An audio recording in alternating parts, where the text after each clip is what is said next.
ทอมสังก็ทอมแลเสียงลังลังเสียงแหงแหงเสียงเต้นจี้เข้าหูเน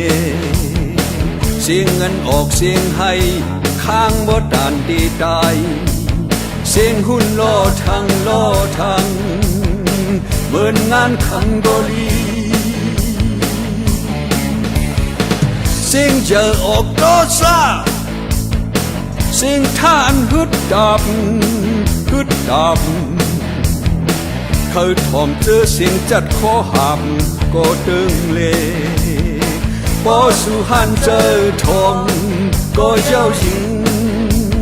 ก็อีบ่หึงมาแต่สุดียอมหับอยู่อำยินเสียงสั่งนั้นเป็นความลีทอมเสเปิ้นอำยินเสียงสั่งนั้นเป็นความดีทอมเสเปิ้นเจ้าเก่าว่า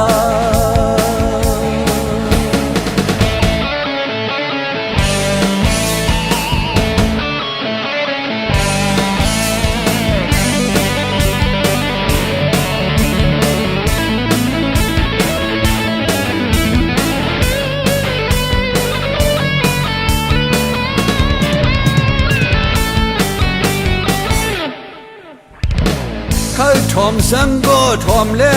เสียงลังเสียงแหงเสียงเต้นจี้เข้าหูเนเสียงเงินออกเสียงให้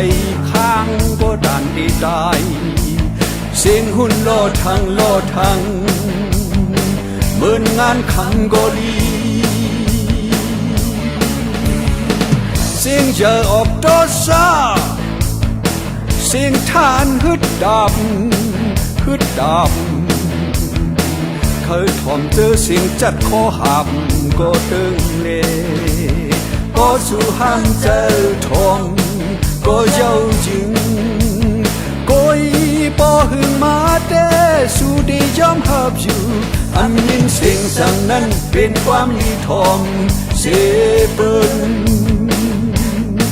อำยินเสียงสั่งนั้นเป็นความดีทอมเสเปิ้นเจ้าเก่าว่า